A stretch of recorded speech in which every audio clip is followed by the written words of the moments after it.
This is PPD. You guys are watching Thorin's YouTube channel. One of the only men with a bigger ego than even myself. Even though the Fighting Pandas team largely, I mean, sadly, this was also like in the period when everything went online and it was all those like bullshit regional tournaments. Yeah. Even so, you had one good run at that ESL Birmingham tournament. Like in this time period, like it was fucking murking people. I think this was pretty good. Yeah, I think we had a Skiter and Kezu came in. Like Envy and Snade left to C9. Right. And then we had Skiter and Kezu came in. And yeah, no, bringing in the Europeans was good because NA Dota is not good. So we brought in Europeans and we did all right. Like we did probably better than we should have at a lot of these tournaments. And then we signed with like Crazy. And they were actually a pretty good org, I felt. Like how they were talking to us, how they took care of us, how they did their media. And then COVID hit, so they shut down. So that's a rough life. And then after COVID was where... Actually, I guess the beginning of the Fighting Pandas team was sort of serious. But I think after COVID hit, that's when like it became a lot like people weren't taking it on the same level. It removed a lot of people's motivation because it wasn't land. Yeah, And I mean, I know for me personally, when COVID started, like I didn't really enjoy playing the game that much because I don't like playing pubs in NA that much. And COVID hit, so there would be no LANs. You just play these online tournaments versus these NA teams that it was sort of boring, lame, you know. And like the team sort of just fizzled out. I think from there. I think a lot of it was just like COVID, like, and also the other thing was me and Moon like. Where we are like sort of the leaders on the team and we have very opposite ideas of the game actually.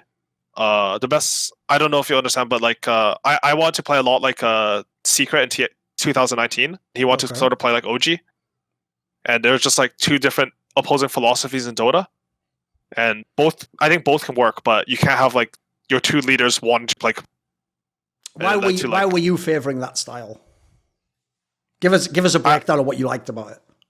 So Secret style is to play off a lot of vision and farm a lot of the map and out efficiency your opponent. And you use the vision to get your timing and attack them with it. And OG style is you get your timing or even before your timing and you run your opponent and you make mistakes. And you make them make mistakes. Right. And they're sort of like opposing dichotomies, which is the problem with like us following these two things. Like for example, like Tundra, I think we play a lot like the 2019 Secret. But I think like it's not like one style is supposed to be better than the other. It's just two different ways of looking at the game. So, and then you know we have a lot of disagreements about that, and it just wasn't that fun playing, and the team eventually just sort of burnt out. I'll even admit myself, mate, this is probably the period of your career I've watched the absolute least of, because unsurprisingly, like if I even watched Dota, I was only watching the fucking European one. That was if people don't know, when Secret was just God mode and they was winning everything. So, right, I didn't watch this very much, but when I looked it up, it seems like you are always losing to all your old fucking teammates when they're in that Quincy Crew. Was all of course. They would beat you every time, it seems like. Yeah, I mean they were very dominant in that online period. You would have like EG, they played a few tournaments with a mid stand-in for Abid, but I think they didn't really like playing online. They had like Bulba and Abid playing or something, or Bulba and like Ryoya playing, two stand-ins. So then Quincy was like there were only two good NA teams back then, right? You had EG and you had Quincy Crew. And so if EG weren't really playing, then Quincy Crew would just win it. So that's how the team was. And then because like the only other NA LAN, the LA major got cancelled due to COVID, and the team was just sort of depression. So it is what it is, you know? You talked a little bit before about SVG and saying he was like a really good captain. What about those other two then, MSS and YawaR, who obviously you played with and coached and all this? Like, who were these guys as players? YawaR's a really, like, he's Sumel's brother, I don't know if you know, but he's a really intuitive player. Like, his understanding is really good, but he often won't be able to vocalize it as well as he should. Right. But I really like, he has a really good idea of when to join fights and, like, when to farm. MSS might be the fastest learner I've played Dota with, actually. And I think his results do not display who he is as a player. Oh, he's actually like an underrated player. I think, I mean, it's weird because he's always been seen as like a really good player on the teams he's played in, but he's never ended up achieving these results. Yes. But the thing, MSS and YawaR, I think the best things about them are actually like their atmosphere for the team. Like they're really good teammates, I think. They're really funny, they're really engaging, they make the team feel good. And for example, that thing about like pulling melee creeps onto the range creep, some lane tech that we found on NP or I think that's Envy found it. Like MSS was by far the first person to pick this up. Like you would tell this guy something, sort of same for YawaR, honestly. Like just very talented, and the next game they would just start doing it. Like it's never been like that for me. I don't know if it's a talent thing, but like I would have to like grind it out, make myself think about it, try to explain myself the ways it's good. They just would just intuitively do it. Once they like, if they think it's good, they'll just start doing. So that's sort of what they are like as players, and yeah. Obviously, this was the year where sadly there was no TI. Like we just found out one day, like the most depressing news of all time. There's no TI, which also, by the way, just as someone who's like views himself as a historian, and also I've got like a little bit of OCD. It does trigger me now that like the years are off because you know before the year was perfect, wasn't it? You could always remember which TI it was. Yeah, it was awesome. Whereas now that's fucked, isn't it? Because it's off by 1 year, right? When you found this out, go on. Oh, sorry, go ahead. Oh, my life history. I just use TI as a reference. There you go. Exactly. Right? Yes. Yes. Now it's going to be different. Like, I think in a few years, I'll start getting mixed up. Like, it'll mess up my life. Also, COVID was like a dead period. Like, I don't know what happened during those years. They just sort of disappeared, right? So. Well, look, the question I was going to have was, when this news hit, like, there's no TI, because at the time, people have to remember, this is 2020. No one knew how long this is going to last. I mean, even in 2021, it looked at a point like, are we properly getting lands back, or is it just every now and then there'll be a land? Like, did you ever think at this period of time, maybe Dota's over for me? Maybe it's not even worth playing if it's just online shit. I mean, I stopped playing for a long time during COVID. Like, I stopped playing before the first DPC. For me, like at that time, I started just looking for things that interested me. So there are three options for me, right? Because I have no life skills because I played Dota for 10 years. I could coach, I could play, or I could cast. And I tried coaching and playing, and I wanted to try casting because I'd done some like informal casts in the past where like, you know, you just bring a player, Campano, blah, blah, blah. So that year I just did some casting, I guess. After like, I did nothing but like degenerate random games for like 6 months with some friends. Whereas, you know, you stay up till 7 a.m., you play some games. Your life does nothing. You're not doing anything, but it was fun. It was a good way to decompress. I think that was also like the first real break I've had in Dota. So that really helped me mentally, I think. I think for like the past like 10 years or whatever before that, like I just grinded out games from StarCraft to Dota, and then that was just my entire life. And I think it helped me recover a lot mentally and put me in a good headspace to become like a caster. Right, the cool thing about your story is we can actually, like you're saying here, I can segue into talking a bit about the broadcast part, and then we'll go into this run where you win TI and you come back as a coach. So one thing I thought was quite interesting when you became broadcast is, as you said, yeah, you've done it in the past where you're on like the Kiev Major or whatever, where you're on the desk. But one thing I've noticed is this, right? Players and fans sort of trick themselves when a player goes on the desk, because at the time, everyone's just so excited. It's so novel. Like, I think this happened to PPD, mate. I know him a little bit, so I know this is true, right? When you're just the player coming on, because it's so cool that you're on the desk, and now you're giving like secret insights that no one gets this info except, and obviously you're like potentially like giving interesting comments. Everyone's just going to tell you you're awesome the first time you do it. They're going to go, oh, it's fucking get him back on. But that's also because it's just like a one-off thing. And so I know when PPD went to do it, he thought it's going to be great. Like everyone's saying, like they all want me on the desk. But he said, first of all, like, the first thing you do, especially if you're at like majors or fucking TI, is the whole time you are just going in the back of your head like, fuck, I should be playing, that should be me. Like, yeah, great analysis to get, but in your head you're just like, I wish that was me. Like, it's actually not satisfying if you're a former player. And then the other thing is as well, once you do it like more than one event, you did like 3 or 4 big lands. Like when you do the big lands, you have to just become talent at that point in time. You're no longer just the player. Like now you get judged on like your skills. Like I was good as fucking Malini and all those guys, like the guys who've done it like the God tier guys, like then it is just a different ball game, right? It's a different skill set. Yeah, I think it is hard. Like when, as you said, when you first come on, like if you just talk about the game compared to analysts, you're going to be a lot better at it because you actually played it, interacted with the pro scene, and it's very easy to just talk about the game. But then it becomes, I think for myself, I started to learn a lot. Like it's not just about what you're saying. You have to tell a story with it. You have to present things well. You have to, make sure the flow is going well, stuff like this. And I did a lot of like online tournaments because I think a lot of qualifiers were online still. There's a Singapore major, into the Anna major, into TI. Those were only 3 lands, and none of them had crowds that year because of COVID. So I actually never really got to do the casting thing in front of a crowd or analyst thing. Right. But I think it's you pretty much nailed it. Like you start to like having to develop new skills, which I think is good. Like I think you need some element of learning or chaos in your life where you get really like stir crazy and bored. But I really enjoyed casting, to be honest. I thought it was really fun. Casting and this panel stuff. Right, when you came to this team now, then when you coached the Tundra team, give me the perspective. Like, how did this happen? Where did this offer come from? Was this also from players? Did the org bring you in? How did you get into this squad? No. So I had played with Skiter and Fada before, and I hadn't played with and Snea, of course, and I hadn't played with 3-3 and Saksa. Yeah, 30. No, it was 9 and 30. Oh, 9. So we actually changed out Fada for Saksa at some point. Of course, yes. So I think a lot earlier in the year, like probably around January, like Fada had approached me with coaching the team, or maybe even December. And I said, no, I don't want to coach yet. I just want to chill, recover mentally. Like, this is my break. And then I started helping out the team, like not really coaching, but sometimes I would go in lobbies to watch replays with them, like a couple months before their TI qualifier run, where they eventually lost to OG in the finals. And then coming into the new year, like I talked with more of the players, got to know them a lot more, and I decided between continuing to cast or coach them.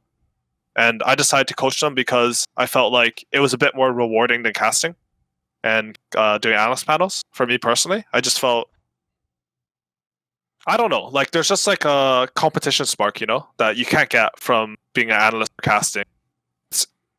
And like the level of involvement was just not high enough for myself. I think like commentary and stuff, it's really chill compared to playing and coaching. And I wanted something a bit more involved. Anyways, so I decided I had already had a previous relationship with them, and I had worked with 3 of them on teams before, so it was easy for me to come slot in as coach. I think it's weird because in Dota, like, I feel like it's very hard to coach a team unless you have previous relationships with the players. But maybe that's because I've only done coaching having those previous relationships, but you need like, either you need people to understand you or trust you well, or you need to have like a lot of credentials to make them trust you. And it's not easy to do without either of those. So do you think that is a key part of being a coach, that you already knew the players before as well? Like if I gave you just 5 different random players, even if they were really good, would it be harder for you? You think it's better if you have the past relationship? I mean, the thing is, I've never tried it, so I don't really know. But I think it makes it like infinitely easier because you already know how some people like to play or operate. But like if you all come in, like I think it would be really hard if you went into coach like 5 players who are already playing together, that they had a relationship and you weren't a part of it, because then they would have some team dynamic you wouldn't be aware of, and then it would be hard to like break into that and sort of have your impact there. Right, I want to ask about some of the players on this team, and then let's obviously talk about TI itself. So one of the players is the one you referenced before, who apparently you were trying out on the NP era, which was obviously Saksa. So everyone remembers in the other Digital Chaos when he had the epic run, but that was like 6 years ago. Like there's a lot of years where this guy was like, he was just in the scene. He wasn't in the top teams. Like, how would you explain like how has he evolved over the years? He's obviously changed positions a few times. I mean, I think he's only played 4 and 5. He played carry before TI 6, I think. And then he switched to support that year and he got second. So it was a good transition for him. But I think he switched from 5 from 4, but he was sort of on high tier teams. Like he was on teams that were supposed to do well. Like he stayed on that DC roster for a while. They became like Thunderbirds or something. And then they lost to us in qualifiers when we were on C9. And then I think he played on like the OG rosters and stuff once Anna left and stuff. Or Jarek's retired. He played there, and he was always like a super high leaderboards player. Like he had 3 accounts in the top 10 as a support player, which is sort of unheard of back then. Saksa, he's very stoic. Like he's very easy to work with, and when he talks, like everyone would just shut up and listen to him. Like he's very trustworthy like that. And I don't know. I always feel like he's just always doing the right thing at the right time, and it's not luck. Like when you talk to him about the game, like he'll explain why he was doing stuff and why it feels right. And he's always the first person to say whether, like when we're watching replays, if something just felt wrong. Like he can always just say, I don't like it. I don't know why. I just don't like it. And usually when someone has one of those feelings on our team, we're like, okay, let's explore it and like figure out why. And that's usually what leads to the best conclusions for us, is like someone has a feeling about something and you actively try to explore why they have that. It's interesting you say he's a bit stoic, because that was the thing I was also going to ask is like, it's a lot of years between like the absolute highs of his career. Like a lot of people wouldn't be able to handle that. Like if people don't know, if someone's just a fan and they've never played the game, right? I always say like the players are in the moment every time they win or lose. Like they can't be thinking about 3 months from now or what was going on 6 months in the past. So actually losses can be brutal when they rack up in the game. And especially if you're in teams where, like you say, it's a top ranked team, but then they don't have the big placing at the biggest lands you're supposed to. Like that'll crush a lot of people's spirit. Like this guy kept going years until he got his big glory at the end. Yeah, I think at the after party he talked to Suns fan, who was the team owner at DC when he got second. Yes. He's like, "Oh, it's taken 6 years, but I finally did it," and like it was a really happy moment for them, because the thing with Saksa is like it's been so long, but he's never stopped really grinding. Like he's always been high ranked on the leaderboards. He's always put the work in, and that's the thing about Dota. Like when it's just about only one team can win TI, right? Like it's 5 players. That's not a lot of players in the scene who are winning, especially when OG takes 2. So I don't know. Even if you're grinding at the top, you might not find that success. And then I've got to ask, you've got to tell me something about Nine, because this is a player where, like, look, I know there have been a lot of like surprise winners of TI and teams that did a great role. Like, if you just went on paper a few years ago and put a list of names of like, right, which of these players is going to win TI? Then I don't think he's going to be making many people shortlist. Like, this is a pretty surprising performance for me. Yeah, I think Nine he improved a lot over time, and I think like a while ago, like not even as recently, he was like rank 1 on the leaderboards a lot. I think when MOR first came out and Miracle was like the first to get 7K or something, Nine was actually rank 2 back then. And he had some like personal struggles, so he didn't like compete as much back then. But I think when I came onto the team, he was already like a really good teammate. He was easy to work with. He would try to help his teammates. He would like directly talk to people about problems if he thought they had them and try to address them and help them. And the thing that he struggled with over the years, I think he had like a lot of maybe not imposter syndrome, but to that level, but like a lot of self-doubt and whether he could like do things. And he worked on his mental game a lot. And yeah, I don't know. Nine is a really easy player to work with on a team. You know, on that line of what you're talking about there, people when they have the imposter syndrome, and obviously we discussed earlier, like bringing in sports psychologists and stuff, I often think that's an element that a lot of fans miss as well. It's like, I know a lot of like the really great star players, sometimes they can come off as very arrogant, etc. Like, as fucked up as this sounds, Howie, like I sort of want my star player to think he's the absolute best, that he's going to shit on the other guy. Like, it's way hard. I always say, when you have the player who's really good, but they doubt themselves, I can fix something in the game if we've got a problem, but like I can't. We have to bring it outside. People have to have a sports psychologist. We have to start going through, get on the fucking couch. What do you think the problem is? You know, that's fucking really difficult to fix. Like the performance anxiety or whatever people have, right? Yeah, for sure. And I think a lot of times it's like more deeply seated than like some mechanic performance, right? Yes. And I like sometimes if I don't really know how it works, the brain stuff is a lot of mystery to me. But I think it's always there. Like even for like sometimes like the arrogance for the top players, like it's a cover for their insecurities, right? Like it's always biting at them. Like, oh, what if I fall off? What if this is my last good tournament? What if like like you'll always have these like negative thoughts in the back of your mind. It's about like channeling them well and using them well or whatever to propel yourself into your best form mentally. And I think Nine got really good at that. So I think that's why he improved so much as a player. And I don't know, he sort of came out of nowhere, but he's also a player that's been grinding for a long time, right? And that's just how it goes in Dota. Like even someone like Nisha, who like he exploded onto the scene with Secret, but he was on some like random teams before that. Like you look at his Wikipedia or Wikipedia, he was on some team called like Just Do It like 5 times or something, alternating between random teams, and then he got picked up by Secret and boom, he's amazing. I think there's there's probably a lot of unexplored talent like that, where if you slot them into a good team in the right environment, they could really shine, but they don't have that opportunity because it's not easy. It's not easy to get the opportunity. It's not easy to make it. By the way, another thing I've noticed in Dota, I want to get your take on it. I'll just ask it in a very naive way. I know, true, we've already discussed that TI results can be very varied compared to the rest of the year, but like Dota seems like the worst game for like the best player in the world getting to win the World Championship, if you know what I mean. Like the amount of times in the year, either the best team or the best player just doesn't win. And combined with that, I notice because players, as you say, still have a lot of power over whether people get kicked into lineups, the people have made so many star player, superstar teams and all-star teams and people have seen people like Miracle and RTZ and Sumail. They pretty much for many, many years have sort of like dictated the whole scene, like what they want to do and who they want to play with. But if you notice, like in the normal circuit, these are really good players, so they're going to get their results, they're going to get their finishes and their championships. But in terms of TI results, like TI seems like the most fickle tournament for these stars I've ever seen in esports.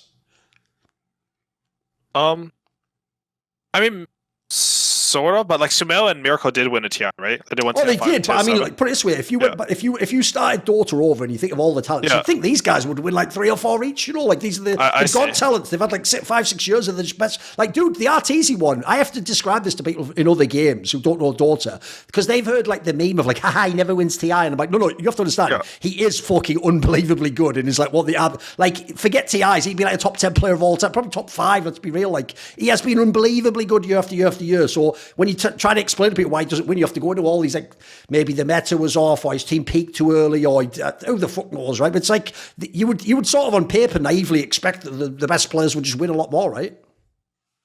Yeah, I mean, yeah, I guess it is weird. Like, but I think the best players do have good finishes at TI. They just end up like not always winning, right? Like RTZ had 3rd, I think, on EG. Oh, he had loads, 2014, yeah. But for example, like Zai, I think Zai's probably like Zai's had like 3rd like 4 times or something. Like something ridiculous. Do you think, let me ask you this then. I don't know. should it be a bit like, I don't know if you know this, but in card games like Magic the Gathering and Hearthstone, because of the card element means there's a lot more variance. In those games, you actually count like top 8s instead of like the championship, because the premise is if you're good, you're going to just generally make top 8 of the tournament more often. That's how you count them. I feel almost like it should be like that. It's like you're saying here, because actually that's a good counterpoint. If I look at it, if I do get these 2 godlike players, man, they have a lot of top 4s and they are going to finish like top 6 of many, many, many years, whether they win or lose, right? So you can't always determine the meta. I guess that does show that over history they were the best players. Yeah, I think it's like that. I think for me personally, it's like how I define tier 1 teams is that I think tier 1 teams are teams that have a shot at winning the tournament, but will consistently place high. And tier 1 teams will always like defeat the tier 2 teams, basically. Yes. Like the consistency is what makes these players great, or like or a tier 1 or whatever, you know? So I think they are consistent. Like, I don't know. Winning TI is so weird. Like, you're right. Like, I think a lot of the greats that you expect to have, like, honestly, it's so ridiculous that Puppey hasn't won an RTI, right? With all his TI results, right? Like, he won the first one, which was like, I think even he would say it's not really the same as the later TIs, right? No, like, the format's different and, like, everything. I know to play the game. Yeah, no way play the game. It's like, people, I think a lot of the Chinese pros during the first TI, they didn't even think it was a real game. Exactly. Right? Didn't attend, right? Yes, exactly. Yeah, a lot of them did attend from Dota 1. So yeah, I don't know. Like winning, that's why I also think like winning TI is a lot about luck and sort of a crapshoot. Like and I think you're right. Like in Dota, it's not always the best team that wins the tournament. It's like we talked about before, but maybe some team gets a meta advantage or they guess right under preparation. Because you're just guessing. When you play these scrims, you're guessing that the strategies you're winning with are actually good strategies. It's an educated guess, but you're still like not 100% certain. For example, like the Stockholm Major, like OG ended up winning that one, but I thought we were the best team there. We just sort of mentally choked at the end. And it just happens like that. Like, that's just how it goes. Like, at TI8, like, the reason why I got called Fluke TI was because everyone thought OGD was the best team, even though OG won. Yes. Which, honestly, in hindsight, is probably fair. Like, it's not like OG were undeserving or anything, but OGD were, like... Even the way they played in the tournament, dude. Like, those 2 games they lost to OG, like, those might be some of the best games ever played, even though they lost. Like, for sure. Wasn't it? I mean, how they lost was insane. Like, added, like, Salsa item, you know? Like, just, you know... And, like, obviously he deserves credit for that, but it's also, like, sort of luck that you think of that. Yes. You have this idea, right? Like, you deserve credit for that, for the greatness, but another day you might not think of that, you know? Like, one other day, you know, you might have slept 30 minutes too little and you don't perform, and that's just what happens at TI. One day of bad sleep and you're out of the tournament. Like, that's rough, you know? Like, you worked your entire life for this. Sure. So, and I think also the other thing with the great players is there's also so much more pressure on them, right? Like, I feel like, I can't say for RTZ, but, like, when he goes into TI or Valve events, I feel like he feels insane pressure. See, you know, he got second those 2 majors. Everyone's like, this is RTZ's year. They start getting 9th to 12th at that TI. They come into this TI, they're like not performing that well. Oh, we have a good group stage, we have some hope, and then they sort of bomb out of the. Like my friend said that the SAT beat them so hard that they stole their sponsor, which I thought was really funny. So yeah, That's a so good one. it's just like a lot of pressure, and there's a lot of factors that go in outside of like your individual play and mechanical prowess in Dota. Even though, as you said, like obviously you'd even had like skiter before, but this is another player where if I said to someone, this is going to be the carry position player of a TI winning team, they would say bullshit. Yeah, I think the public perception was even like a few months before TI, like people didn't rate skiter that highly, but like from the inside, like he's a really important player for our team. I think skiter might actually.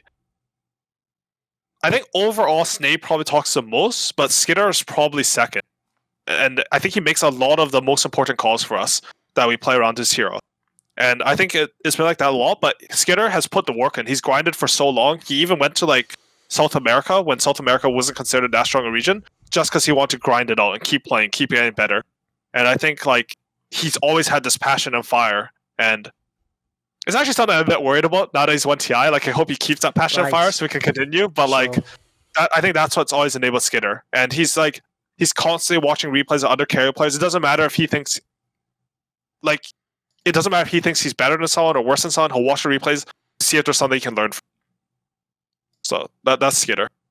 It's funny you said that you actually thought, like, for example, at like the Stockholm tournament, you guys should have won or whatever. Because in this team, right, the first run you had, again, you were so close to this team. This team could have won championships before TI, like that Gamers Galaxy tournament. Like, you already beat the fucking Boom team that you had to play in the final, and even then, like, what a ridiculous final to lose. Like, this team, your team was the best. At that tournament, your team was probably the best team, right? Yeah, probably. Unlucky. I don't know. It's just how it goes. I think it really revealed to us. Like, I'm glad we lost those tournaments so we could end up winning TI. I feel like if we didn't lose those tournaments, we probably wouldn't have won this TI because we wouldn't have been so aware of our weaknesses on the mental side.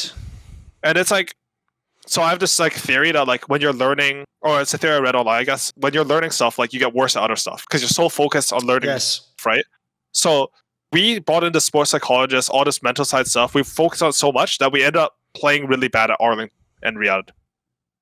But if that didn't happen at the correct timeline from Stockholm, where we're like, oh, we have this mental weakness, we need to focus on learning it. Oh, even though we're performing badly, we still need to get this right. In order to get it right for TI, we probably wouldn't have won TI. And that's why it's such a luck thing, right? Like, there's a chance that, like, maybe if OG had lost that Stockholm Major, maybe they went through the same things that we did at the time, they would have improved into a TI winning team for TI 11. Yes. And it's just so much luck, and that's also contributing why, like, these all-time greats, like, maybe you don't win the tournament because you don't get lucky enough, but you still do place highly. Yeah, by the way, as an aside, that's the one area, as much as like in CSGO, we're all mega jealous of all the crowdfunding of TI and all that stuff. The one thing I actually do think is brutal about Dota compared to CSGO is in CSGO, like we have 2 majors a year. So like you still have to peak for the major, but you get 2 cracks in it. Whereas like I've always thought the worst feeling in the world in Dota, it's like what you were describing there, is when you're the best team in the world in spring and it's like, oh, there's no way this is going to last till fucking TI. Like it's just too long, isn't it? Like we'd have to be the greatest team of all time probably to win TI after that. And there's even like the thing that makes me feel the worst is the year we didn't have TI, you had Secret win like all the online tournaments, like 7 turns in a row. They were by far the best team. Yes. And like they just didn't get to play TI, and it's just, what can you do, you know? Unlucky. Yes. I even feel like, no joke, even though you guys won, so obviously great for you. I feel like in that lower bracket run, everyone wanted Secret to win for exactly that reason. It was like Puppey to win TI and Mission to get his TI. Like that was the story. That was the narrative. Yeah, same for Liquid, right? Because they had the Matsu storyline. Yes. I feel like the thing that this TI lacked the most was, like, I don't know how much of TI you watched, but they had like the rotational stage and the group stage. So like there was like 5 minutes downtime between games. It was really fast, which is really good for the players. But it didn't leave any time for content, and we didn't really like film anything before the group stage and stuff. So there wasn't any real good storyline because the panel didn't get to make one. They didn't have enough time. There weren't a lot of interviews. So the only storylines going to TI were like the pre-existing ones. I feel like people didn't really like get a chance to know our team and cheer for us during the tournament. And Liquid and Secret are way more popular teams, so, you know, and they had better storylines going to TI. So I feel like no one cheered for us until the very finals, like game 3, you know? Like, no one was like, because, and I don't blame them. It's just like how it was presented and stuff, right? Sure. I mean, that was also the other thing. It's like, I wonder when you were at TI, because as you say, like it'll depend on like the scrim groups and stuff when you're in the group stage. When do you think the other teams actually realised, like, oh no, your team's for real? Because in the circuit, like I said, it was good early on, but then the tournaments coming into TI were terrible for your team. Like the joke is, you were on the fucking desk more than the team was in the tournament for the ones before TI. So like, yeah. when do you think it actually clicked for the other teams in the tournament that you were actually for real at this TI? I think a lot of teams knew because we play scrims for some. Like our scrim win rate was always very good on this team. Right. Okay. So in Dota, like you basically will scrim most teams. Like there's very few. Like maybe if you have some like rivalry with a team, you won't scrim them, but you'll pretty much scrim everyone.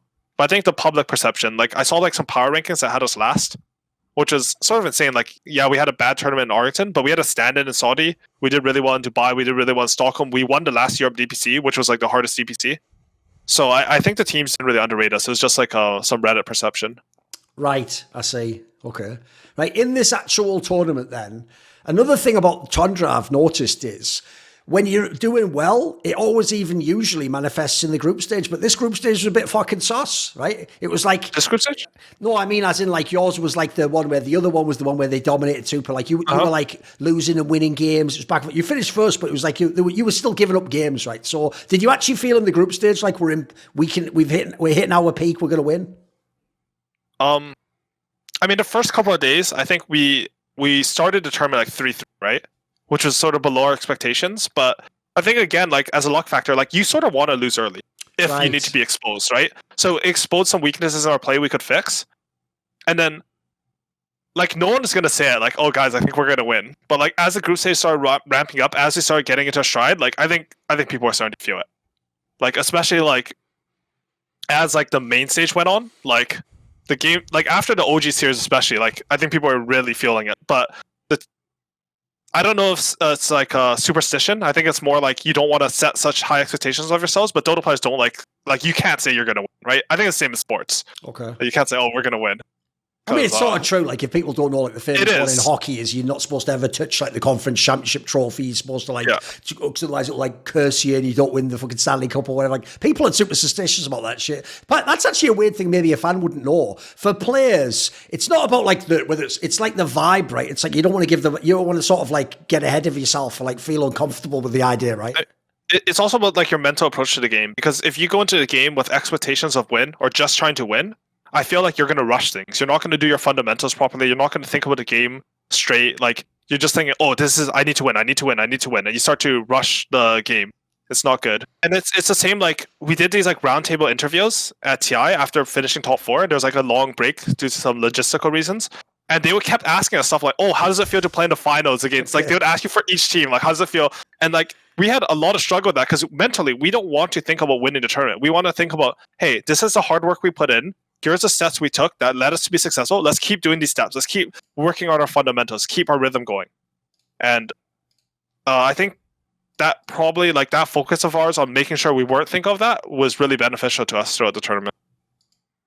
Right. Another thing I wanted to ask about with this one is, right, in general, another thing I've noticed about TI, because obviously a unique quality compared to like CSGO Major, League of Legends, they're all single elim tournaments if people don't know. So like in those tournaments, there's one way you win. You just have to be the best team and you have to never lose. CSGO like, single elim too? It's still single elim, believe it or not. Yeah. Isn't that crazy? I know, but it is.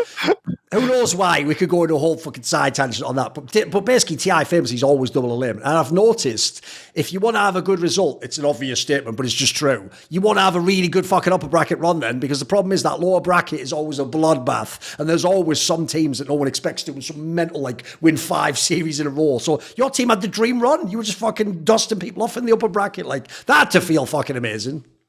Yeah, I think 33 said this, but I feel like when you watch TI from home, as a player, and you watch these teams on upper bracket, it's like they're playing the tournament cheat codes. Because you win one series and you're like top 6. Yes. And you win another, you're like top 3. You're like, holy shit, this is so easy, you know? 2 series, top 3 at TI. And it is insane. And as you said, like, you don't know who's going to pop up in the lower bracket, right? The thing is, like, at TI, like, you can have a bad loss in the upper bracket and you end up playing Spirit in the lower bracket at TI 10. Like, OG at TI 10 were probably a really good team. Sure. But they just happened to play Spirit, like, in the first round of loser or second round of loser bracket. Same for, like, you know, you play some Liquid at TI 7, they drop down, and then, you're playing the eventual TI champions. You might have been the second best team at the tournament. You just happen to lose to Liquid. or Spirit. So yeah, no, I mean, I love double elimination. I don't know why other esports don't do it. I think it's super superior. It's better for story. It's better for everything. The only thing I think it's worse for is like you're less likely to have an upset, I guess, like a hard upset, which is like the crowd can cheer for. But like, this isn't like physical sports where you have some time constraints or like you can't play 2 games in a row. I don't know why they do it. It's actually ridiculous to me.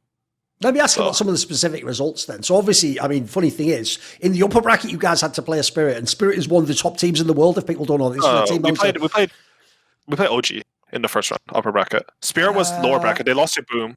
Oh, sorry, wait, I'm thinking of a different tournament match. Oh, all good. I meant OG then. That was Stockholm. Oh, sorry, it's OG I'm thinking of. That was the team that was like, they were one of the absolute favourites for the whole tournament. Like, on paper, like, this team's supposed to win this match. Like, this must have been a big game.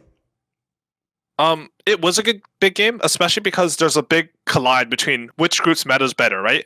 Because OG's Group A, and you don't know. You don't know if Group A, maybe their Shadow Fiend stuff, maybe all their heroes, maybe it's better than what we're playing in Group B. But it wasn't, so we beat them, you know? And then I think all Group B won, right? I think for the upper bracket for round 1. It just showed like that meta difference, right? Like all 4 teams win, and it's GG for Group A. They all lose. But yeah, that was a big win. I think especially since OG was a team, I think we're 3-3 for some on the year. So it was like a really contested matchup throughout the DPC and tournaments. And we lost them in Stockholm, so we want some revenge. And we managed to beat them here, so we're really happy with that. Also, like how we beat them, I think the games felt really good from the communication standpoint.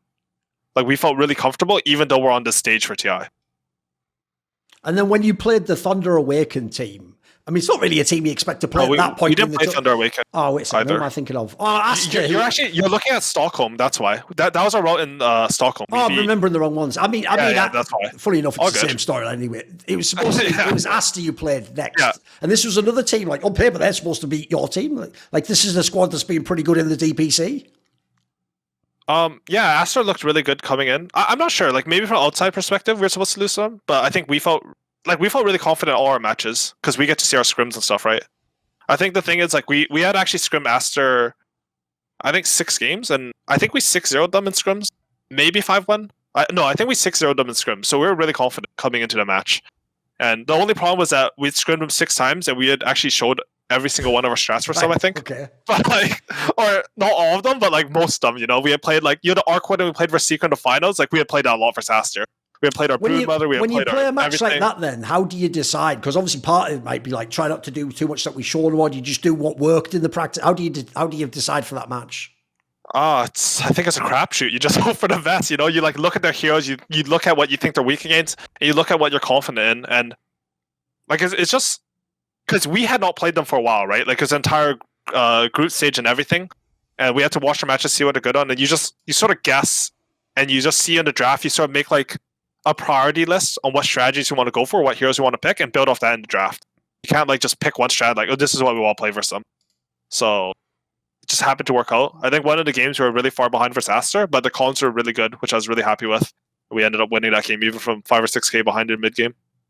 And then obviously Secret was the one you played in the upper bracket and then the final itself, right? If people don't know, despite the fact if you've listened to this interview and you know the old school of Dota, you're going to think, yeah, it's all Secret, like Puppey and like you said, like Nish, and like that was years ago now, guys. Like this team actually was what they were doing. They were on some like OG shit of like, how the fuck are they even in TI? Wait a minute, they go to the final. Like no one expected this run. So like when you face a team like that, a question I have is there an element of like, do you almost feel like, fuck, they're just on one this tournament? Like, this is like a miracle run from that. Is there like the vibe of that almost? I don't know if anyone thought about that. Like maybe they did, but for me, I didn't. I thought they were having a really good run. Obviously, they went through the LCQ.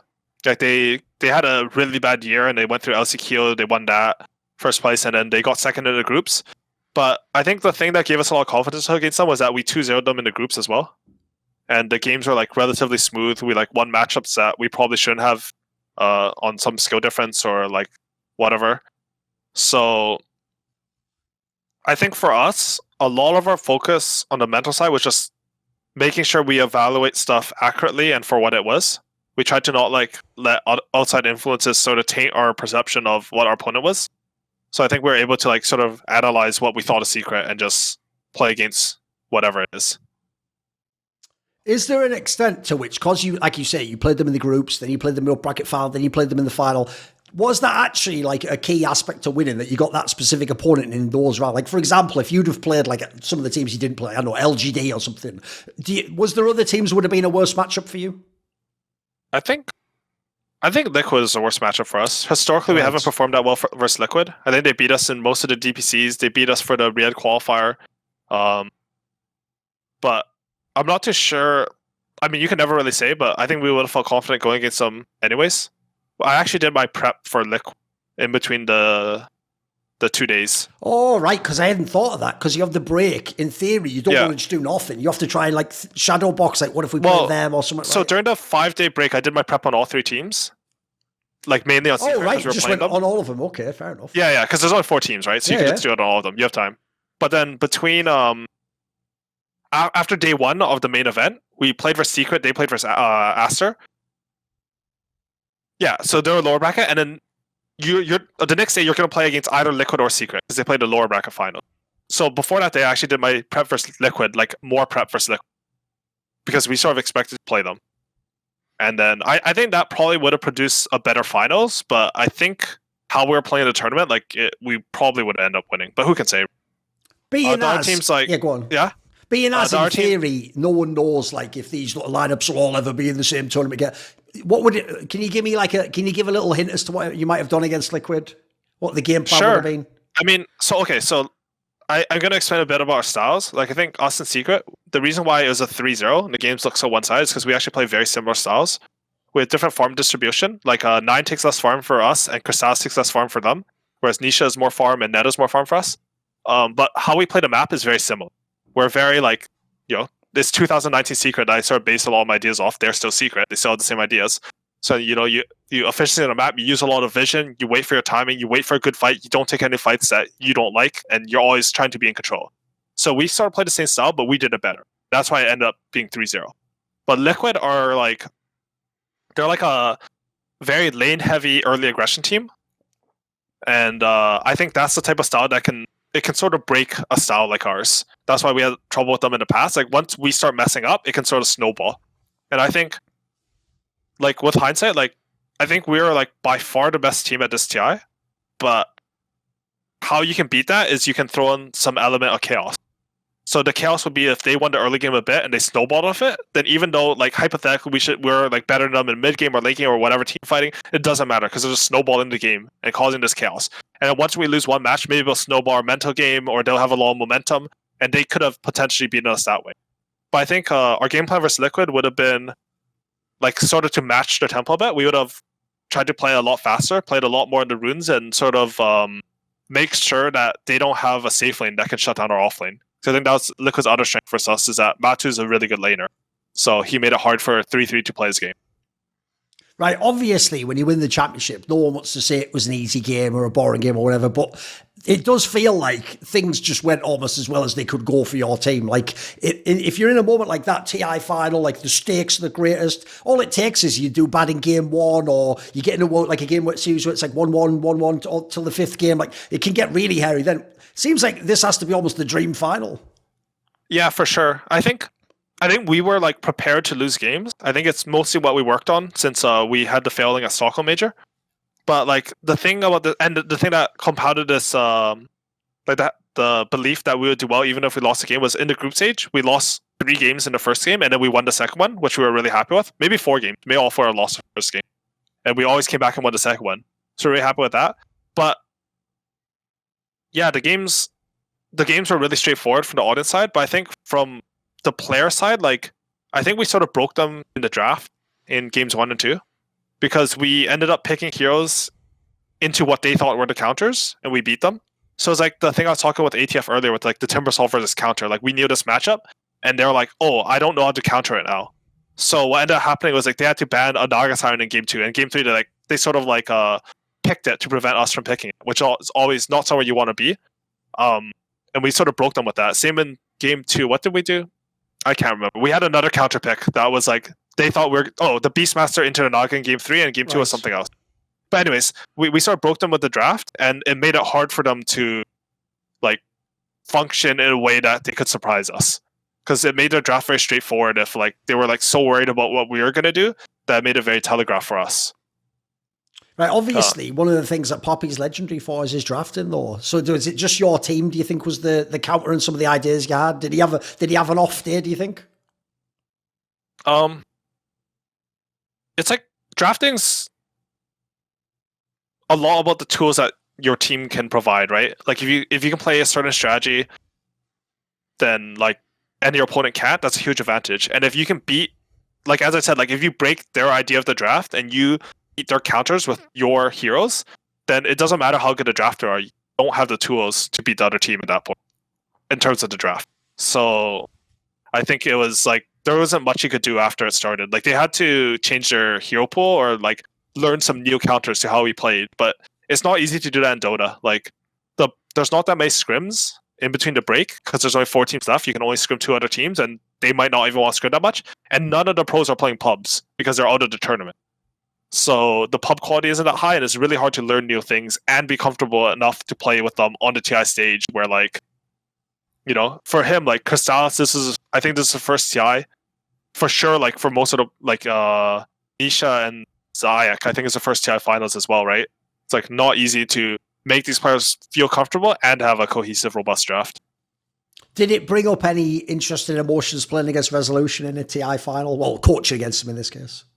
Not for me in particular, but I think Saksa had a big dose of the like, I don't want to lose to my, you know, it's because they lost TI6 together. Right, like sure. he doesn't want to be the one who got Right, 2 yes. second places, whereas Okay. Resolution's the one who wins it, right? Yes. So yeah, I think there are definitely some emotions going into the game, but I think when TrueSight comes out, people will see like our comms were maybe even a bit boring. Like they're very steady. So I think like once the game started, we were able to close off all the outside noise, just make sure we're executing exactly what we want to do. When you started your coaching journey, as he said, initially it was just like you're standing in one and then you like do it when you're not playing or you don't have a team offer. Like at the time, I'm sure you didn't know like this is going to be what I'm going to do for years and years.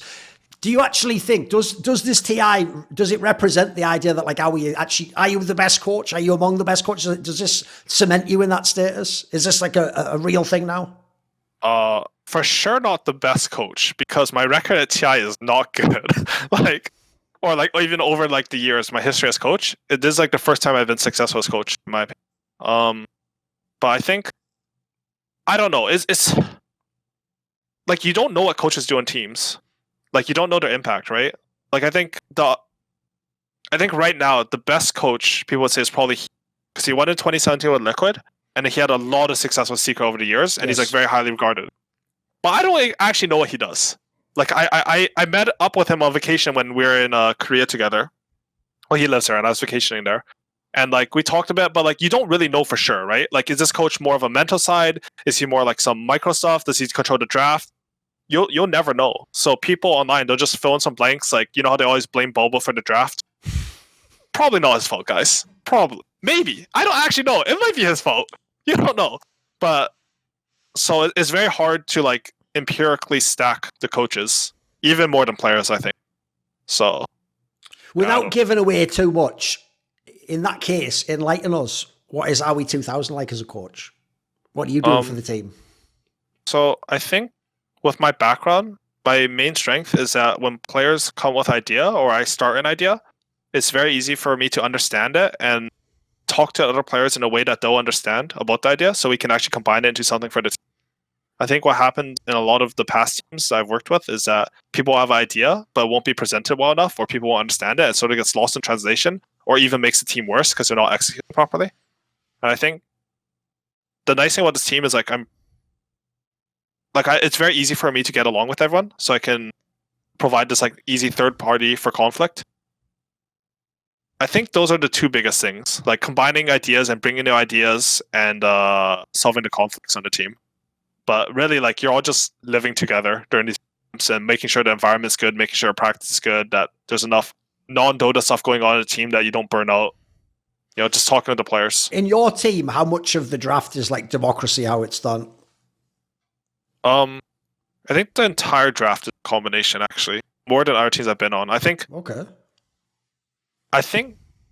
think Snay overruled anyone. in the draft, but we have given him the power that like if he sees a certain line that he really doesn't like, he wants to do something else, he has the power to do that, but he never felt the need to. He has done it in the past, and I think more often than not, it's ended up very good for us. And we could, especially even if we lose, like we could learn from it and this disparity in the draft, because that's when you learn, right? Like when two people have opposing ideas. But other than that, like it's a lot of people talk about, like Snay or me will usually provide an idea of what type of hero we want. Like these are the things the hero needs to cover or what we want from it. And then the person who's picking that hero will suggest how they want to approach the hero they're picking. And the other people can chime in if they see a really good line, but usually it's like a discussion between me, Snay, and then the players, and we just sort of decide through that. Does winning TI, in light of some of the like theory crafting we've done about past TIs and why people did or didn't win, does it imply that by the end of the tournament, your team did have the most correct meta read? Was it more like you had the best meta read? Was it just the best meta read for your team? How would you define, like, what was the real reason why your team won TI? Sorry, I'm going to think for a sec. It's all good. For sure, it doesn't prove that we're the best team or that we have the best meta read or anything like this. Like we can even see it's basically the same patch. Not really. There's some big nerfs, but like even on the same patch, there were some heroes that got popular right after TI, even though the tournament. It's always been like this. Like on the same patch, you'll have some heroes that weren't picked at all. They'll just pop up and like, holy shit, there's Imba. Why was it not played? Biggest example here is like there's some Ricky Maru support that people are playing a lot. But I think this TI. I don't know. I don't know if like you can take a tournament to prove anything. It just like it puts like one big point of data that what this team that this team did was correct, right, for the tournament, or maybe multiple things. But you don't really know what those things were. Like they could have just got unlucky with what they practiced. It could have been like, oh, their strat was actually not that good, but it just happened to be good during this tournament, and then 1 week later it actually wouldn't have been good. So I think it's hard to judge stuff as like this proved anything. Right, one of the funny things I thought, because I didn't even realise this myself till your team won, because as you said, the joke is until the end of the final, no one believed your team was going to win. Like, it wasn't the sexy storyline. So the funny thing is, if you remember, what everyone got horny for is that classic storyline from TI, which is like, who's going to be the first one to win too? So it was all like, oh my God, Puppey. Or it was maybe like, you know, wow, Zai hasn't won a TI yet. It was like, that was the one for Liquid, obviously. And there was like these competing storylines. Matsu would have had two as well. Yes, there you go. But it's only when you won that people realised, wait, he's backdoored it because he did it as a player and a coach. But actually, how he wins the first two, yeah, that's pretty wild. Yeah, I think Heen would have done FC Card 1 too, right? Yes. Like he had he would have had two as a coach, I guess. But yes. Yeah, I think it was less people. Like I think a lot of analysts and people maybe favored us to win the tournament after the top four, but like I don't think a lot of people were cheering for us because our storyline wasn't just as good. But yeah, that was. I don't know. Even now, like I feel like the amount of media that has happened is less for this TI than past ones. And I'm not too sure it's like that's to do with like our storyline was less interesting or like whatever it is, but I feel like it's less. Maybe it's just a bias. I mean, without hating, I'll just say as an outsider who could be hated on anyway. Like, as you said earlier, this TI, I'll just be real. It didn't feel as epic like as a tournament as some of the past ones, you know, especially not the ones pre-COVID and all that jazz. Those ones really felt like huge, you know.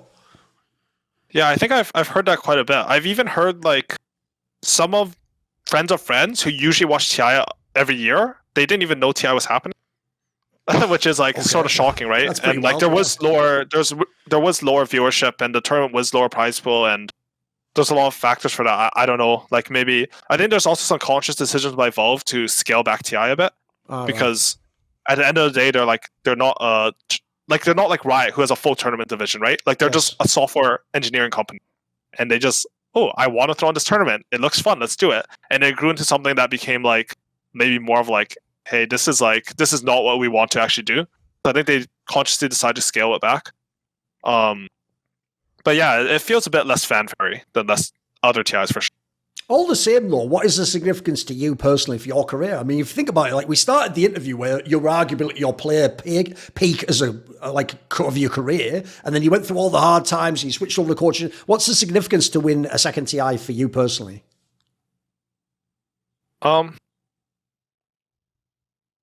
It's nice. I don't know. Like, I guess it validates a lot of ideas in Dota. Like it's nice to like think about your ideas and be like, I mean, I don't know if they're correct for sure, but you have like more data points saying that like, oh, I really liked how this turned out. And for me as a coach, like it was a lot about like watching the players grow.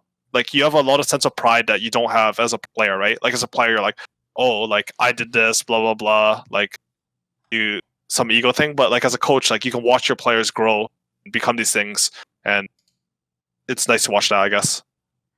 The other thing as well, I know I'm like raking up the old narrative here, but I'll do it anyway, is obviously you came from the fucking infamous Cloud9, which is the super throw team, and like the one that would be like really good in the medium-sized tournament, but then wouldn't win the biggest one, etc. Right? In theory now, none of that's to do with Howie now. Like, I think people already gave you the credit when you got the EG win, but like at the time, people made out like that entire team were all just chokers, like destined to lose or whatever. Like, it's kind of cool that you've won all these big championships since. Yeah, a lot of second places on Cloud9, a lot of chokes in finals. So it is for sure nice. I think the thing is like how Dota works, maybe all esports or just in general, is like there's so much cumulative knowledge from those times, all those losses, like it all led me here, right? Like I channel a lot of what I've lost in the past in order to execute like current day stuff. So I'm really grateful I could have those experiences to lead me to this one. I saw like a bit like earlier where you actually said, it's quite cool, by the way, that the first person to win 2 TIs is the one who actually is like, you know what, TI can be quite a lot about luck. And, you know, there's all other elements, like, because you're the one who can actually get away with saying that, mate. You've won it twice, because a lot of other people, like, this is the problem. I feel like part of why that narrative isn't said as much, at least in interviews, is because people all want to believe every win was super legit and that, like, everything they did in their life led them to that moment. They all want to believe that in every TI. They want to believe that they were the best team in the world if they win, right? But it actually takes some balls to sort of admit there's a luck element. I mean, I saw you even said, like, for you actually said you think hard work is the more important quality than talent. That's a pretty interesting statement. Yeah, I would think that. I mean, I've seen there's been like, you could just do a data study on this, right? Like you put a bunch of athletes, you give them like a ranking or like a power rating, and you give people like 1% more luck on the scale, and like they'll show like throughout their performances like how many first place finishes and stuff they end up with, and like it's just astronomical. So just like from a data standpoint, like luck is super important. And then you go into like a real life application where there are even more factors that you can get lucky in. I think it's even more apparent that like you do have to get lucky to succeed, and it is a big factor. But yeah, I don't know, I feel like people should just like, it's just statistically it's just like that, so people should understand that.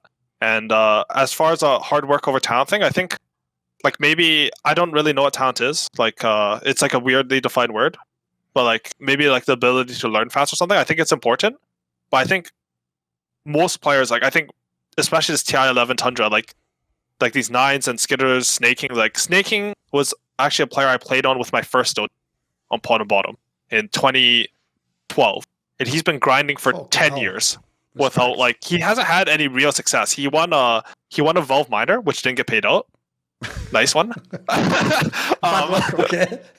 Unlucky. And like this is his first real like TI success since 2012, grinding it out for 10 years. He's always been like on some like random NA teams, and he's just kept up the hard work. Like, and the thing is, when I talk to Snaking, like I know he's talented, but it didn't really show in his results.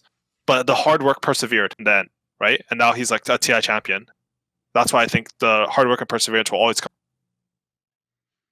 Yeah, when you say it like that, actually, that is the puzzle, isn't it? Because most people, everyone throws these terms around constantly in sentences like we're all supposed to know what it means. But I get the feeling the word talent means many different things to different people. Like, I think to fans, dude, they just literally think like it's like raw mechanical skill or something. But as you say, to some, I don't think they know, for example, like, I don't know the guy personally, but I would almost guarantee if I look at his career, Arteezy must have fucking grinded 1 billion hours in a Dota. For sure. Just look at his longevity. Look how many different heroes he can play in all the positions. Like, and every different team, you can change any teammates around him, he's still just as good. Like that, I think people are taking it and they're almost acting like it's almost a bit childish, but they think like the really skilled person doesn't have to practice that much. It's like some kid's dream of like, if you're really good, you get like the B+ without having to do any homework or something, you know, like. But definitely the top players are all putting mad hours into. I mean, it's probably the person who like, he would naturally get a high mark, but he like works so hard on it anyways, right? I guess like you never really see that hard work aspect of it, so it's easy to. But I think it's the same in sports. Like any competition in the world, like at the professional level for anything, is the people who are already super good who also put the insane hours. Like you look at someone like Kobe, right? Like I know he would like go into the practice 2 hours early before all his professional teammates, and he would practice 2 hours earlier, and he would leave later than them. And like that's the sort of work ethic that I think. I don't know if a lot of these players went in intentionally with this work ethic to be as professional because basketball is more developed.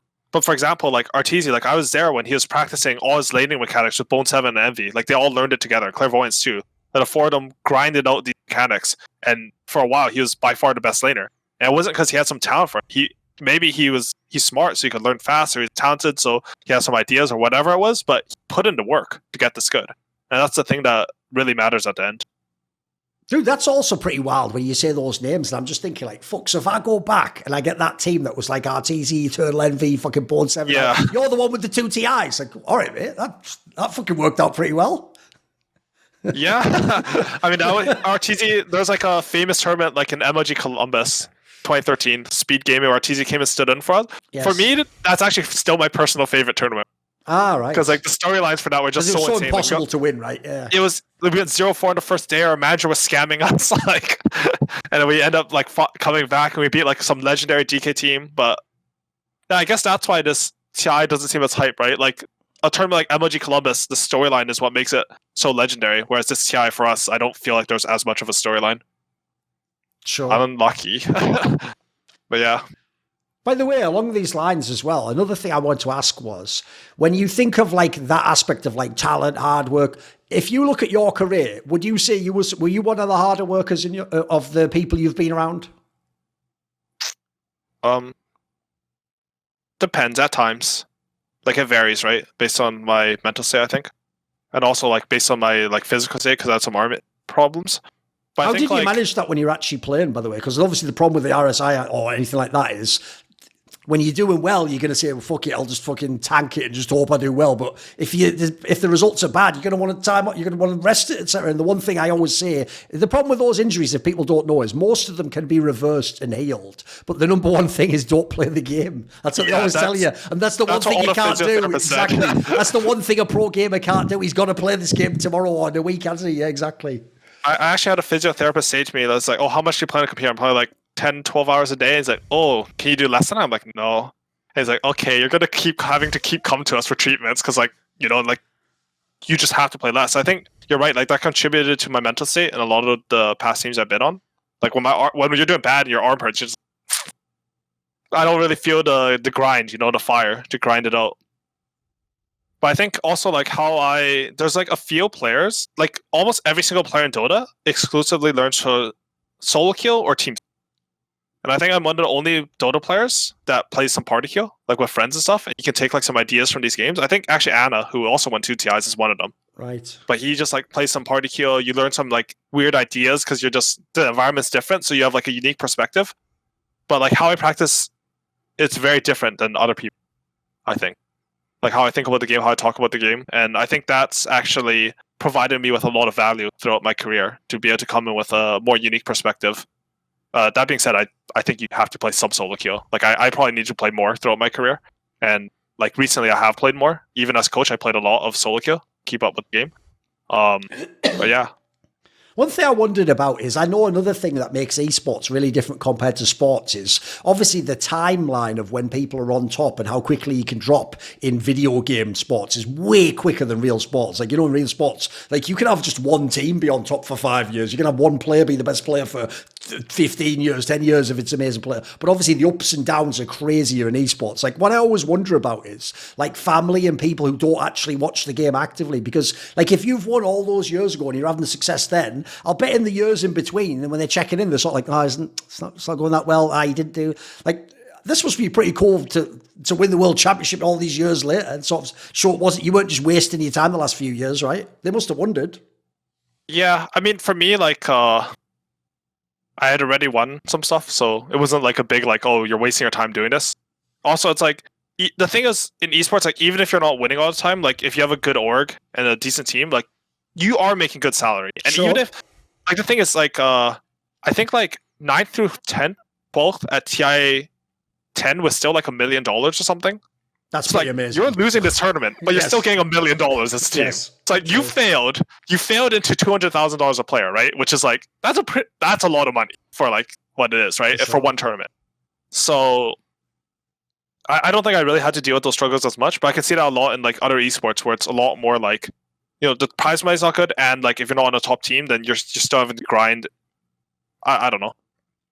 It was like that for me when I first started playing. I think like my parents were pretty against me playing video games instead of like focusing on university.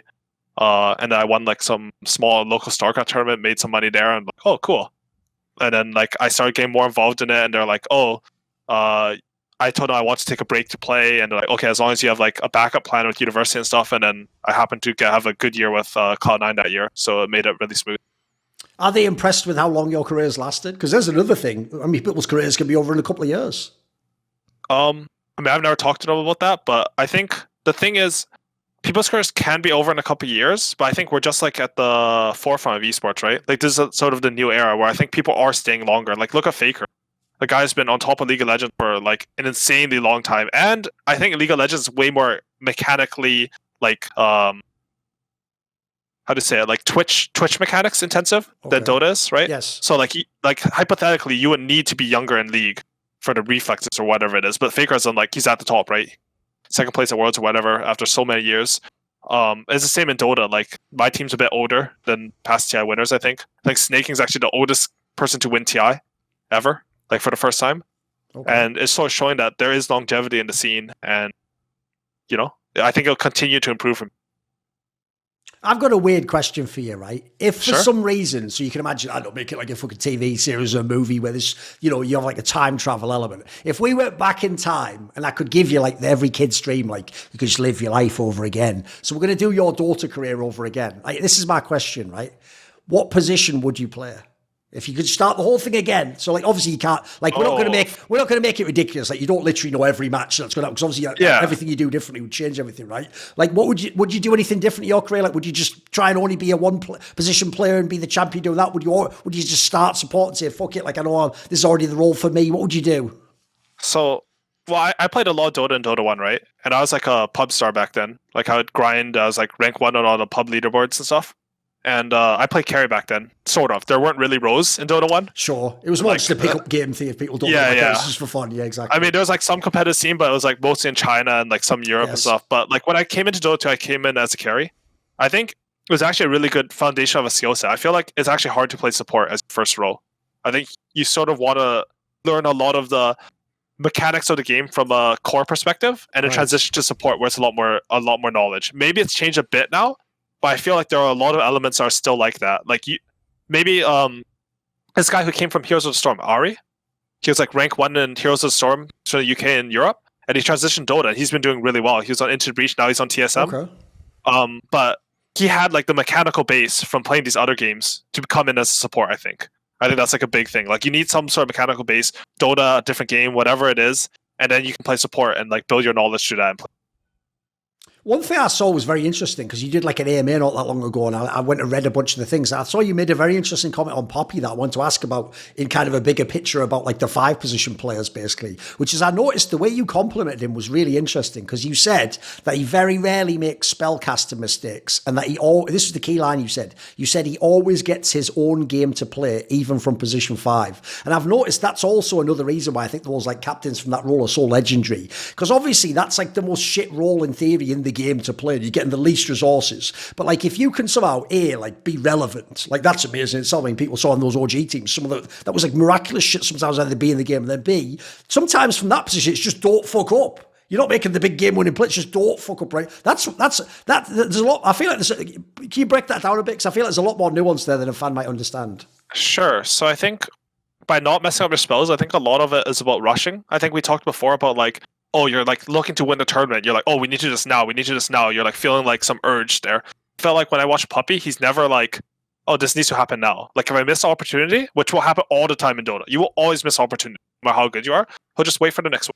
And the same applies in team fights. Like he's always patient with when he goes in. He doesn't like, oh, I want to stun this guy now, so I go in, oh, I'm dead. Because like I went out of position. Like he'll always wait for his opportunity. And the other thing is, this is team secret style where like Puppey will be able to be given some resources, even though he's on 5, to enable his own game, so he can then give back to the team. So that's also like a key facet of the 2019 secret style, is like there's a lot of rotation between where cores go and when supports take lanes. And this allows the supports to have a lot of impact, because I mean, honestly, Puppey's like a 5 player, but he's sort of a 4. Like his 4s have always placed more wards in him and bought more sentries. And he's always playing like the lane pusher heroes, so he's always like higher in farm than. But it's still like really impressive to watch him after so many years. He has so much success doing this. Is there a player, because obviously, like the interesting thing I actually thought about this part of the interview, like I said, was when I looked back, I actually thought, because you'd be on all different teams, I thought you would have had way more teammates. When I looked, like I say, it was the same 2 cores of players, and sometimes they even mixed over depending on when you were coaching or playing in the last years. So a question I would have, because there's so many players have come and gone who you haven't played with, is there a player in the last like 4 or 5 years you'd love to have teamed with that you never played with? Like as a player or as a coach? As a player. As a player?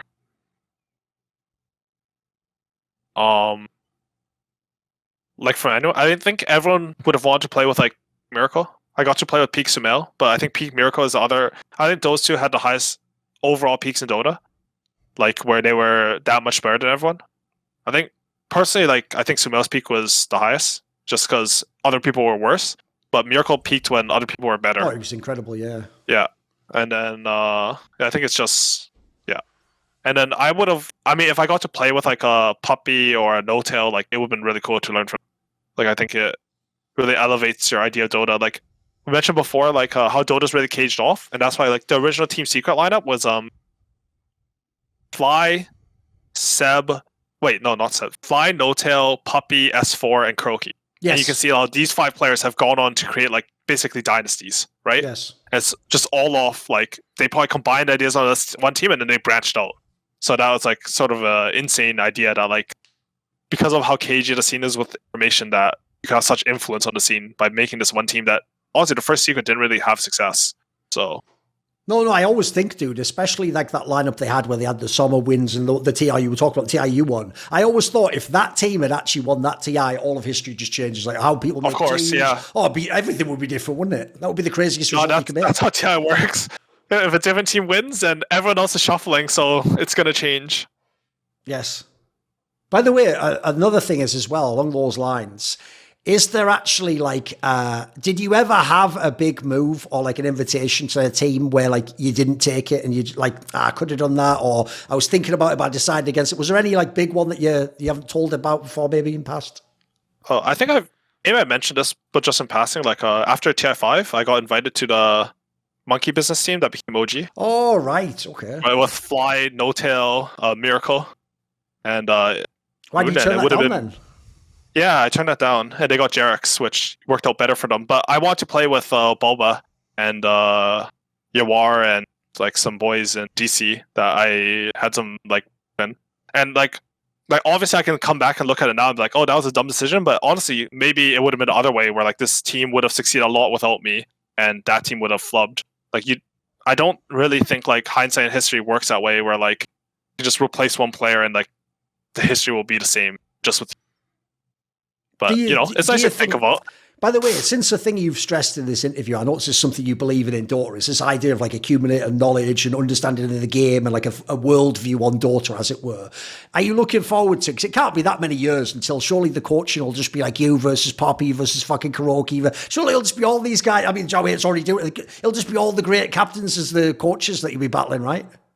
Yeah, I guess. I mean, I think there's just so much to learn in Dota. Like for me, like I think Dota, of the like top end esports, because I don't know the other games, but I think it's by far the most complex.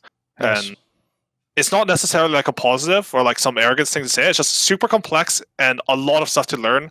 And when there's that much to learn, you just get so much wrong all the time that you need so much experience of getting it wrong in order to build up this knowledge of the game and have a feel. So I think, yeah, eventually it will be like that, because I think it's starting to get that point with coaches where you're having real coaches now. It's not like some, like, personally for me, I think like, so I play a lot of pubs, and at some points during my team I was really high ranked, like I was higher ranked than some of my players, because I think like need to have this understanding, and if you have a good understanding of Dota, then it's going to reflect in your rank. Dota's a game where like if you understand the game, it doesn't matter that much if you're worse mechanically, you can just outthink them. So I think it's sort of gone with the era where you'll have these like really low MR coaches for Dota. Like they might be good like mental coaches or analysts or whatever, because you can provide a lot of value with stats and stuff. But I think we'll start moving into like this, like with my rank, like I probably still could have played pro, but like I chose to coach. Like you have more of those people who are choosing to coach rather than I have to do this because I can't make it. Sure. And I think that's just a natural progression of the scene to have more spots be more high skill. Okay. One thing that reminds me as well, the other thing I have to ask you about, obviously, is you are most famously, including in your TI win back in TI5, associated with Techies. And I saw also, this is actually why I know you must be a legit person, because in theory, when it's your fucking hero, you're supposed to always go, no, it's not actually OP, like, you guys just don't know what you're doing or whatever. You even admit yourself, like, you should just be removed out the game at this point in time, right? Yeah, and it basically did. It got nerfed a lot or changed, reworked, but I don't know. Techies was not fun. Like the hero was anti-fun at that time, right? And actually, for TI 11, like this current TI, we actually had an idea of picking Techies. Like it was going to be another 5 that we played, but people just end up giving up our heroes. So that would have been fun to like, oh look, it's Techies. So people don't even know how bad it could have been. That would have been picked in like the final. Yeah, it would have been in the finals that we would have picked it because we had some idea with this hero, but we didn't end up using that one. We didn't need to. Right, at the end of this interview, do you have like a final message for people? Maybe you want to thank someone or say hello to someone? No real shoutouts, but like I just want to thank like people for watching this. If you watch this, it seems like it was a very long interview, but thanks, and I appreciate it. Like this scene is so cool, and I can't believe I can do this with my life. So just thank you for the support. It's only possible because of you guys. Yeah, thanks for taking this time to interview with. Money doesn't grow on trees, and believe it or not, just watching a video for free with the odd ad doesn't really pay the bills. So thanks to the following people for kindly supporting my work and this particular content. And those people are, of course, Ahmed Hadju, Matt Pugnaccio Racula, Animosity, Butt Pounder 420, Jensen Gore, Kovacevic, Tobias Bernasconi, Tosh, Toucan, and a special thanks always goes out to Jerky's Minion, my main man. You know what? There are plenty of perks to be found on my Patreon. Like, you can find out who upcoming guests are for my reflections, interviews, and talk shows. You can ask me a question in my monthly AMA. Might get roasted if it's a bit spicy in how you phrase it. You can figure out which pieces of content I might want to do next. I often ask people which they think between certain ideas or for suggestions. You can even take part in one of those long discussions with me about all kinds of esports, whatever's on your mind. So if any of those sound like something that takes your fancy, put your money where your mouth is. Join the Skilluminati today via the Patreon link in the description below.